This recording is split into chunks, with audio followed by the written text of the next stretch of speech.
Hello students, type script का chapter 4 है। पहले की वीडियो देखे तो समझ में आएगा आपको। क्या आपने हमारे वेबसाइट पे अब तक विजिट नहीं किया है? आज ही विजिट कीजिए ताकि आपको हमारे ऑनलाइन सॉफ्टवेयर इंजीनियरिंग कोर्स के बारे में सारी इन्फॉर्मेशन हो सके। पिछले वीडियो में आपने जाना था कि ऑब्जेक्ट ओरिएंटेड की कोडिंग शुरू करने के लिए क्लास कीवर्ड के माध्यम से किसी भी नाम से क्लास क्रिएट करेंगे और इसी के अंदर प्रोग्राम से रिलेटेड सारी कोडिंग को रखेंगे।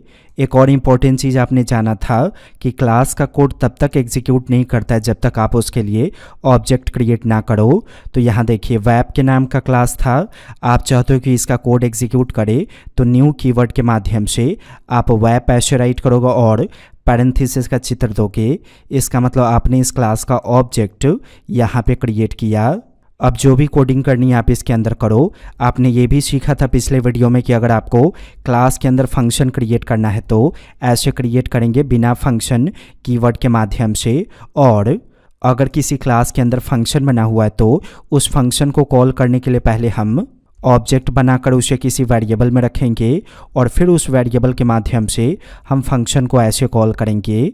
तो ये प्रीवियस टॉपिक था जिसको हमने अभी रिवाइज किया। अब हम नई टॉपिक को पढ़ते हैं। यहाँ जो फंक्शन आपने क्रिएट किया उस फंक्शन को कॉल करना पड़ा। ऑब्जेक्ट ओरिएंटेड के अंदर एक ऐसा फंक्शन होता है जिसे कॉल करने की आवश्यकता नहीं होती है। उस फंक्शन को हम कंस्ट्रक्टर के नाम से जानते हैं। सो अगर आपको कंस्ट्रक्टर बनाना है ऑब्जेक्ट ओरिएंटेड में, यानी कि टाइप स्क्रिप्ट के अंदर अगर आपको कंस्ट्रक्टर बनाना है तो एक फंक्शन क्रिएट करेंगे जिसका नाम डिफाइन कर देंगे कंस्ट्रक्टर। इसका मतलब ये हुआ कि अगर मैं इसके अंदर कोई कोड राइट करता हूँ, जैसे मैंने यहाँ पे राइट कर दिया टेस्टिंग, इसे टर्मिनेट कर देता हूँ, तो ये जो फंक्शन है कंस्ट्रक्टर नाम का, इसे कॉल करने की आवश्यकता नहीं है क्योंकि कंस्ट्रक्टर उसी वक्त ऑटोमेटिक कॉल हो जाता है जिस वक्त हम क्लास का ऑब्जेक्ट बनाते हैं। बस आपको ध्यान रखना है कि कंस्ट्रक्टर बनाने के लिए फंक्शन का नाम डिफाइन कर देंगे कंस्ट्रक्टर। ज़रा इसको सेव कीजिए, मैंने demo.ts फॉर्मेट में सेव किया है। कंपाइल कीजिए, मैंने डेस्कटॉप पे सेव करके रखा है। सो मैं डेस्कटॉप लोकेशन से डेमो फोल्डर को एक्सेस करता हूँ। इसी के अंदर हमारा टाइप स्क्रिप्ट का फाइल है। सो मैं ऐसे डिफाइन कर देता हूँ demo.ts। यहाँ देखिए कोई भी एरर नहीं आया। तो अब हम इसके HTML फाइल को रन करके देख सकते हैं कि रिजल्ट आता है या नहीं। मैंने ऐसे ओपन किया, ये देखिए रिजल्ट आ गया।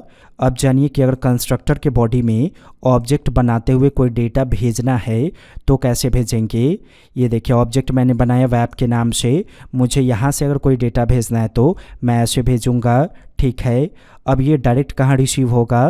कंस्ट्रक्टर के पैरेंथेसिस में रिसीव करने के लिए यहाँ पे कोई भी वेरिएबल का नाम डिफाइन कीजिए, जैसे मैंने x डिफाइन किया। अब अगर आपको टेस्टिंग करना है तो x को प्रिंट करके देखो। टेस्टिंग करने के लिए पहले इसे कंपाइल करना होगा। मैंने ऐसे रन किया इसे, ये देखिए प्रिंट हो गया। एक से ज़्यादा डेटा भेजना है तो कैसे भेजेंगे? सपोज कीजिए 2 नंबर का एडिशन करना है तो 2,4, तो ये दोनों कहाँ जाएगा? यहाँ पे मैंने यहाँ 2 वेरिएबल डिक्लेयर किया, तो 2 कहाँ रिसीव होगा? x में। 4 कहाँ रिसीव होगा? y में। सिंपली आप यहाँ पे x + y डिफाइन कर दो। तो ऐसा करने से आपको 2 और 4 का एडिशन मिल जाएगा। टेस्टिंग करने के लिए सेव कीजिए इसको और वापस ऐसे कंपाइल कर लेंगे। यहाँ देखिए कोई भी एरर नहीं आया। अगर एरर नहीं आया तो पेज को रिलोड करके चेक कर सकते हैं। ये देखिए वर्क कर रहा है। इसके बाद कुछ और इम्पोर्टेंट चीज़ जानिए ज़रा क्लास के बारे में। क्लास के अंदर जो वेरिएबल्स आप क्रिएट करोगे उन वेरिएबल्स को कहा जाएगा प्रॉपर्टीज, और जो फंक्शन आप क्रिएट करोगे उन्हें कहा जाएगा मेथड्स। जैसे यहाँ देखिए ये तो कंस्ट्रक्टर है, वैसे ये भी तो एक प्रकार का फंक्शन ही है। मैं समझाने के लिए डेमो नाम का फंक्शन क्रिएट करता हूँ।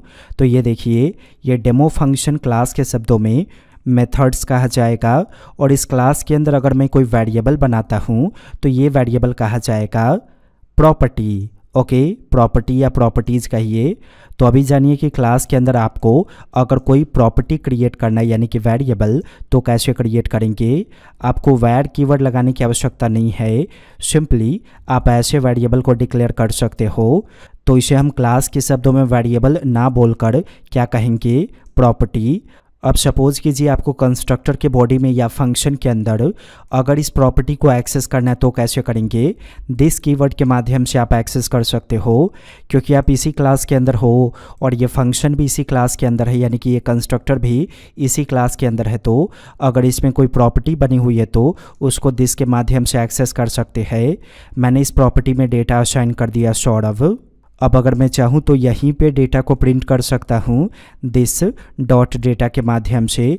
ध्यान रखिए जब जब ये डेटा एक्सेस करना होगा तब तब हमें दिस के माध्यम से ही एक्सेस करना होगा। पहले मैं इसे अलॉट करके आपको दिखा देता हूँ, फिर मैं इसका दूसरा तरीका आपको बताऊँगा। पहले तो ऐसे कंपाइल कर लेंगे, इसको रन करके चेक करते हैं। ये देखिए रिजल्ट आ गया।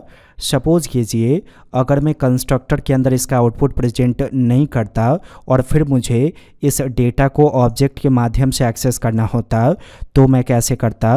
पहले तो वेरिएबल क्रिएट करके ऑब्जेक्ट को रख लेंगे उस वेरिएबल में। जैसे मैंने एक्स के अंदर ऑब्जेक्ट को रखा, अब मैं एक्स के माध्यम से डायरेक्ट एक्सेस कर सकता हूँ डेटा को, क्योंकि ऑब्जेक्ट के माध्यम से एक्सेस करना है तो ऐसे एक्सेस करेंगे।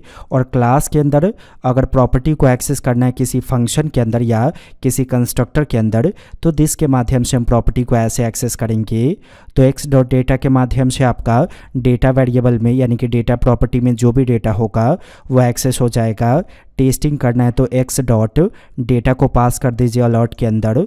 पहले तो कंपाइल करेंगे यहाँ से। समझ में आया तो वीडियो को लाइक करके चैनल को सब्सक्राइब करें और बेल आइकन को हिट करें। हमारी वेबसाइट पे ज़रूर एक बार विजिट करें। वेब इंस्टीट्यूट की वीडियो को देखने के लिए आपका बहुत बहुत धन्यवाद।